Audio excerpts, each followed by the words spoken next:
तो नमस्कार दर्शक बंधु मो जीवन स्वागत करछि मोर आज गोटे नुआ भिडियो तो दर्शक बंधु आपण मान गोटे बहुत बड़े खुशी खबर जहाँकि PMEC requirement notification out for clerk assistant and other post salary रही है 35,000 पर मंथ। तो आप देखिपे कि मुझे जो जिनसा पढ़ी आपको तो सहीटा माने ऑलरेडी फॉर्म बाहर सारा एवं तार कौन कौन प्रोसेस रही कौ जिनस एप्लाय हम कौ जिनस आपको लास्ट डेट अच्छी एप्लायर तो टोटाल भाव आपको डिटेल्स सब जनइबी। तो यदि वीडियो भल लगी तो लाइक कर चैनल को सब्सक्राइब करदे जहाँकि मैं नुआ नुआ जॉब विषय आपको जन पारि। ठीक अच्छे तो प्लीज़ आप रिक्वेस्ट लगे सब्सक्राइब करने ठीक अच्छे। तो आप देखिए कि बर्तमान मो सामने अच्छी PMEC रिक्वायरमेंट नोटिफिकेशन जहाँकि ऑलरेडी मुझको कहूँ तो तार जानवे कौन कौन रही तार क्राइटेरिया एज लिमिट के अच्छी पोस्टिंग कोड रोचे एप्लिकेशन मोड केमती कौन रही एजुकेशन क्वालिफिकेशन कौन अच्छी तो चलते मुझे टोटाल डिटेल्स आपको जनइबी ए ठीक अच्छे।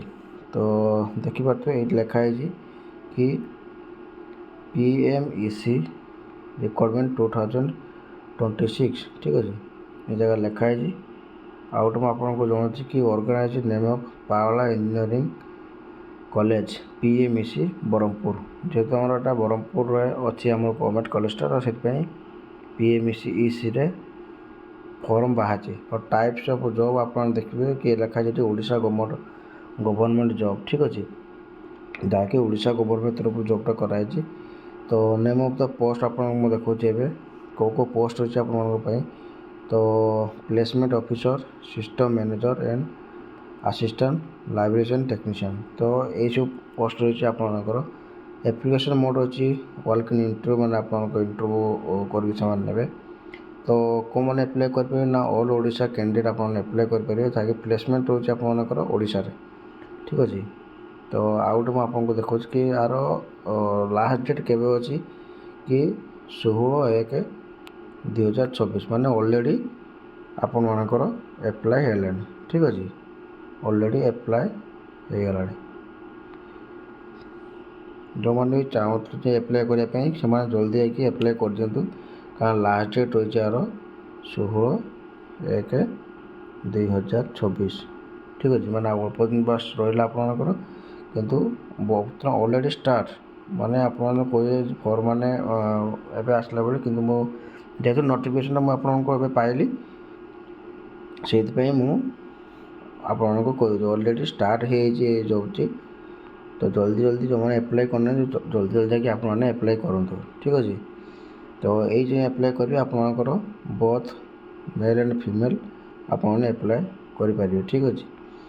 तो जहाँकि आपको कौन एजुकेशन क्वालिफिकेशन कौन अच्छी ना candidate should be completed BTech MBA MCA PG from recognised university माने यदि आप कौन भी यूनिवर्सिटी बीटेक कंप्लीट करछंती किंबा MCA किंबा PG कंप्लीट करछंती ताले आप माने सुविधार मैं फॉर्म आप पकई पारे ठीक अच्छे फॉर्म पकई पारे ठीक अच्छे। तो आउ कौन रही जदि आप बेसी किसी जाना चाहते आप PDF माध्यम जापर जोटा कि मुझे कहीदेवी केमती गोटे PDF आप देखिपारे। तो एज आपको रही कि requirement notification candidate age limit age minimum आपंकर 21 वर्ष होता दरकार नचेत आपर फॉर्म पकई पारे ना ठीक अच्छे। तो मैक्सिमम एज आपको रही देखिए ये 42 बयस वर्ष आपको होता दरकार एज पर गवर्नमेंट रूल जब गवर्नमेंट आपंकर आधार कार्ड अनुसार हो ठीक अच्छे। तो आर रही आहरी आप जनाऊँ कि जहाँकि तो जहाँकि रही आपंकर सैलरी के ठीक अच्छे। तो सैलरी आप देखिपे कि यार मुख्य जिन सैलरी अच्छी 35,000 टका सैलरी अच्छी बाकी आप कह कि सैलरी जहाँकि अच्छी 35,000 टका ठीक अच्छे। तो यहाँ आप देखिए मत पारे कि सैलरी आपंकर रही 35,000 टका ठीक अच्छे। तो सिलेक्शन प्रोसेस केमती कौन रहा candidate selected by process of written exam 80 mark 40टा मल्टीपल क्वेश्चन माने आपंकर 40 मार्क रही मल्टीपल क्वेश्चन ठीक अच्छे। तो आउट रही भाइवा वॉइस ଭାଇ ବେସ୍ ରହିବ ଆପଣଙ୍କର 20 ମାର୍କ। ଠିକ୍ ଅଛି। ଆଉ ଗୋଟେ ହେଉଛି ଆପ୍ଲିକେସନ୍ ଫି ଆପଣଙ୍କ ସମସ୍ତଙ୍କର ପ୍ରାୟ ଦେଖିପାରୁଥିବେ ସମସ୍ତଙ୍କର 500 ଟଙ୍କା ରହିବ ଆପଣଙ୍କର ଆପ୍ଲିକେସନ୍ ଫି। ସେମିତି କିଛି କାହାର ସେମିତି ନାହିଁ, ସମସ୍ତଙ୍କର ସମାନ ଆପ୍ଲିକେସନ୍ ଫିଟା ରହିଛି। ଯାହାକି ଆପଣଙ୍କୁ ପୁଣି ରିକ୍ୱାରମେଣ୍ଟ କ'ଣ ଦରକାର, ମାନେ ଫର୍ମ ପକାଇବା ପାଇଁ ହେଲେ ଆପଣଙ୍କ କ୍ୱାଲିଫିକେସନ୍ ସାର୍ଟିଫିକେଟ୍ ଯାହା ବି ଥିବ, ମାନେ ଆପଣଙ୍କର ଯାହା ବି ମାନେ PG କିମ୍ବା ଯାହା ବି କହିଲି ବିଟେକ୍ ଯାହା ବି ଆପଣ ମାଗି ସେ କ୍ୱାଲିଫିକେସନ୍ ଯାହା ବି ମାଗିଛି, ଯାହା ବି କ୍ୱାଲିଫିକେସନ୍ ଥିବ ଆପଣମାନେ ସେଟାକୁ ଆପଣ ଦେବେ। ଏବଂ certificate indicating the above date of birth, ମାନେ ତା ମାନେ କହୁଛି କି ଆପଣଙ୍କର ଯେଉଁ 10th ବୋର୍ଡ଼ ଏକ୍ଜାମ୍ ଥିବ, ଠିକ୍ ଅଛି, 10th ବୋର୍ଡ଼ ପ୍ଲସ୍ ତାପରେ ଆପଣ ଯେଉଁ PG ଯାହା ବି କରିଥିବେ ତ ତା'ର ପୁରା ଡେଟ୍ ଅଫ୍ ବାର୍ଥ ଯାହା ବି ଅଛି, ଠିକ୍ ଅଛି, ମାନେ ଡେଟ୍ ଅଫ୍ ବାର୍ଥ ଯାହା ବି ଅଛି ତା'ର ମ୍ୟାଚ୍ ଖାଇବା ଦରକାର କାହା ସହିତ ନା 10th ଆଉ ଆପଣଙ୍କ ଯାହା ବି ବିଟେକ୍ କରୁଛନ୍ତି କିମ୍ବା PG କରୁଛନ୍ତି, ଠିକ୍ ଅଛି, ତା ସହିତ ମ୍ୟାଚ୍ ଖାଇବା ଦରକାର। ଦୁଇଟା ଯାକ ମ୍ୟାଚ୍ ଖାଇଲେ ଯେ ଆପଣଙ୍କର ସାର୍ଟିଫିକେଟ୍ଟା ଇଣ୍ଡିକେଟିଂ ହେଇପାରିବ। ଆଉ ଗୋଟେ ମାଗି ଦେଖନ୍ତୁ 2 ରିସେଣ୍ଟ କଲର୍ ସାଇଜ୍ ଫଟୋ, ମାନେ ପାସପୋର୍ଟ ସାଇଜ୍ ଆପଣ ଫଟୋ 2ଟା କପି ଦେବେ।